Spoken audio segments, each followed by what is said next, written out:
Ya, saudara, kami ajak Anda untuk melihat suasana secara langsung dari Pengadilan Negeri Jakarta Barat saat ini. Penasihat hukum dari Teddy Minahasa sudah hadir di ruang sidang.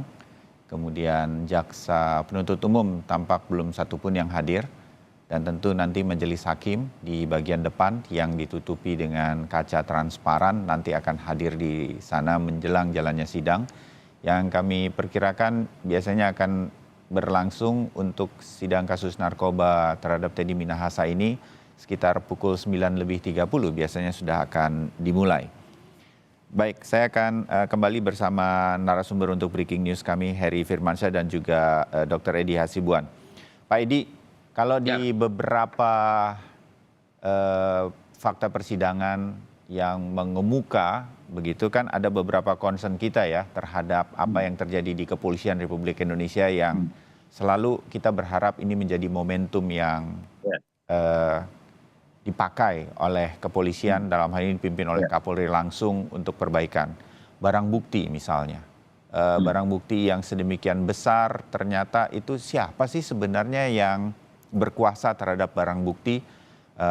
Kalau barang buktinya hanya satu dua hal yang kemudian kecil dan lain-lain, saya masih mengerti itu bisa lolos. Tapi itu pun harusnya kan tidak lolos karena harus berjenjang izinnya atas siapa dan bagaimana keluarnya. Nah, hal ini bagaimana kemudian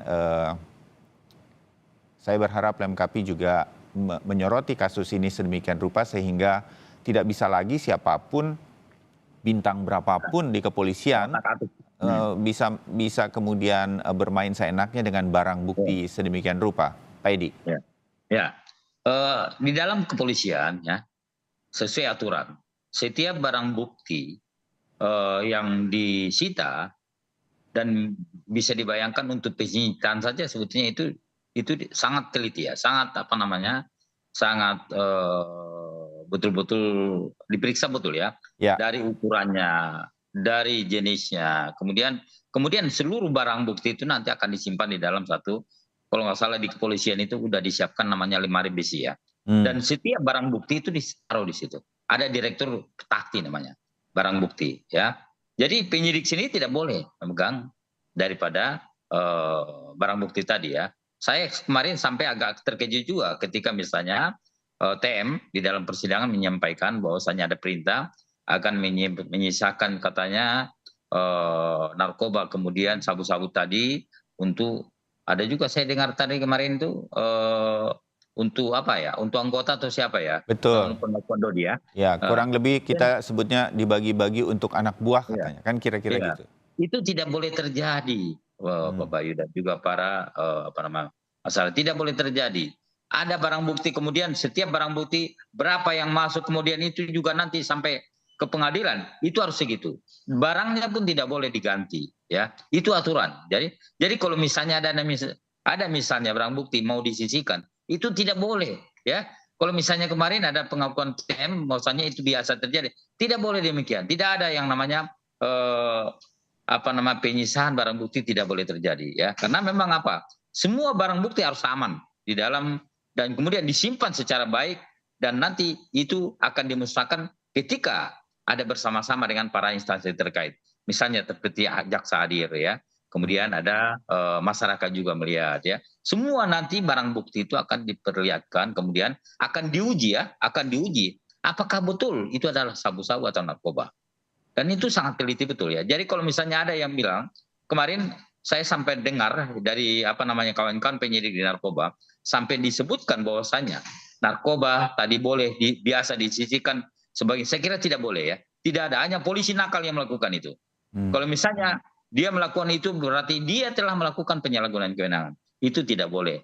Itu adalah merupakan pelanggaran hukum yang ada kalau memang itu terjadi di kepolisian.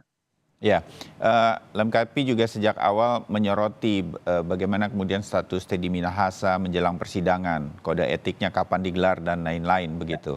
Apakah ini masih menjadi concern LMKP ya, Pak Edi, nanti ditambahkan sekaligus penyalahgunaan wewenang sebagai sebuah dugaan yang terjadi dengan barang bukti, apalagi kalau disebut ini sudah biasa terjadi, jangan-jangan bukan hanya di kasus ini atau memang ada penyalahgunaan wewenang tersebut dalam barang bukti yang lain gitu, tidak hanya dalam narkoba sedemikian rupa. Eh, kita belum dengar nih ada kemudian eh, upaya dari internal kepolisian untuk ke arah sana. Sehingga mungkin saja kemudian menyeret sedemikian rupa seperti kasus Sambo kemarin, bukan beberapa lagi, banyak ratusan kemudian yang harus diperiksa sedemikian rupa karena ada penyalahgunaan wewenang juga dalam pengusutan kasus pembunuhan Brigadir Joshua. Eh, Perlu ini dilakukan sedemikian rupa agar ini bisa menjadi bersih-bersih yang tuntas, Pak Edi, di kepolisian?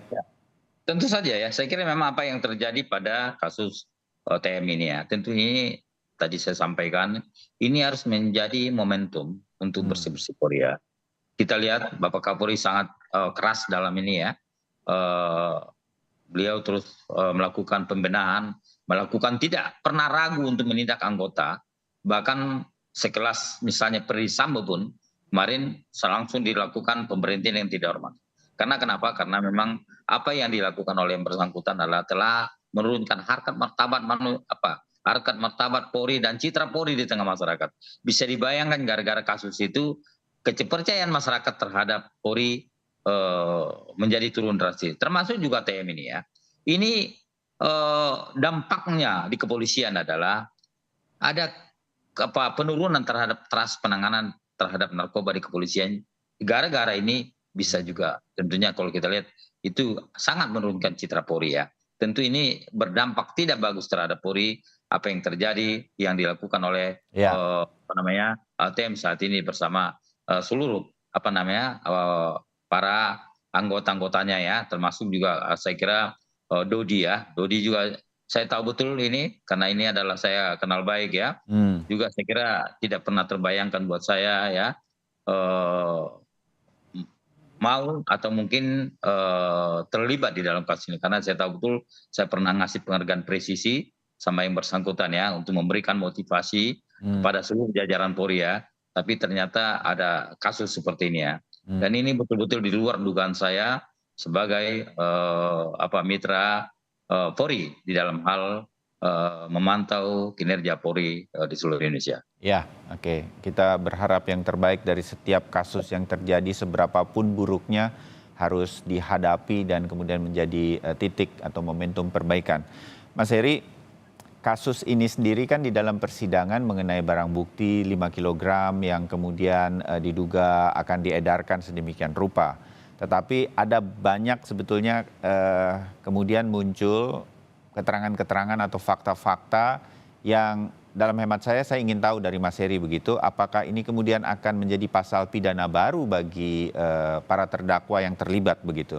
Misal upaya untuk mempengaruhi keluarga Dodi, baik kepada telepon terdakwa Teddy Minahasa kepada istri Dodi, ayahnya Dodi, apakah ini nanti akan menjadi pasal pidana kalau menurut Mas Heri tadi ini diperdalam sedemikian rupa. Lalu yang juga mengejutkan kemarin dikatakan oleh Linda sebagai terdakwa lain mengatakan pernah bersama-sama melihat pabrik narkoba di Taiwan. Ini tampaknya skalanya menjadi lebih besar sedemikian rupa. Apakah ini kemudian skala peredaran kasus narkoba 5 kg yang besarnya saja sudah ada ancaman yang cukup berat, hukuman mati, ini akan kemudian skalanya menjadi lebih besar lagi? Mas Heri. Ya, terima kasih Mas Bayu. Sebelumnya saya ingin menanggapi yang poin sebelum ini ya, bahwa silakan. ini memahami menjaga status quo dari keberadaan barang bukti itu ya, bahwa barang bukti ya, usah hilang atau digunakan malah untuk kepentingan pribadi. Itu kan pakem awal. Kemudian juga penyidik siapapun yang diberi kewenangan oleh undang-undang tentunya harus mendasarkan perilakunya, pedomannya adalah aturan undang-undang itu sendiri. Jangan above the law dia ya, jangan di atas itu sendiri. Kalau itu yang dilakukan, maka ini yang terjadi. Proses-proses hukum semacam ini yang akan berjalan begitu ya. Terkait dengan pendalaman bukti-bukti baru atau fakta-fakta yang mencengangkan di persidangan, ini kita kembalikan juga kepada jaksa ya. Jaksa untuk concern terhadap isu-isu baru itu atau ya hanya fokus pada dakwaannya saja. Nah ini kan tugas untuk membuktikan dan juga mencatat perkembangan kasus ini untuk membuktikan hal-hal lain di luar dari itu juga sebenarnya masih ada di domainnya jaksa menurut saya.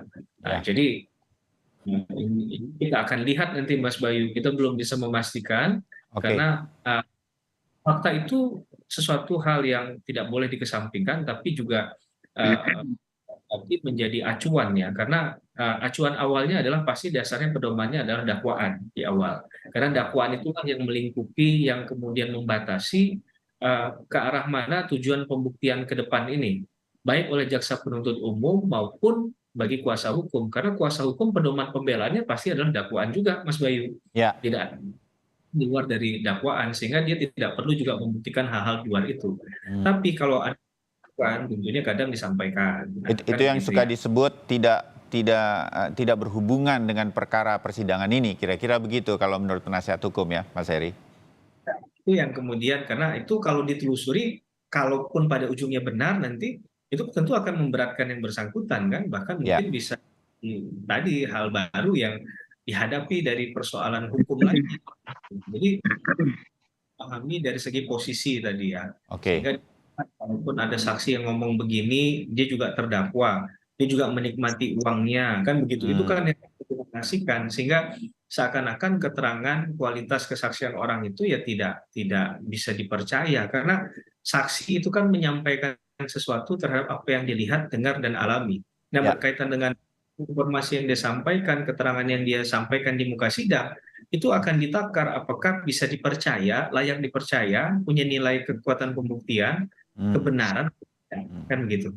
Nah, ini yang kemudian jadi persoalan lain ketika ada keterangan-keterangan baru di dalam persidangan. Nah, Oke. ini ada posisi ruang yang bebas untuk menentukan apakah ini perlu didalami atau tidak. Kalau memang ini mengklirkan benar, ya bisa jadi ini jadi bahan isu yang kemudian bisa dinilai oleh jaksa ya Ya, dalam perkara. Tapi kalau tidak ya kembali lagi kepada keputusan dari pihak tersebut begitu ya, yang berwenang lah, saya kata begitu, Mas baik. Bayu. Ya, baik Mas Heri Firmansyah dan juga Prof. Edi Hasibuan. Kita sebentar lagi akan jeda, tetapi di jeda ini saya dan Mas Heri pamit dulu, Pak Edi. Ya, Sebentar lagi Pak Edi akan menyambung terus breaking news sampai jalannya sidang bersama Glenis Oktania. Untuk pemirsa Kompas TV tetap bersama kami. Kami pamit dulu untuk kesempatan kali ini untuk disambung sebentar lagi oleh Glenis Oktania. Selamat pagi, terima kasih atas perhatian Anda di breaking news bagian pertama pada hari ini. Kami segera kembali.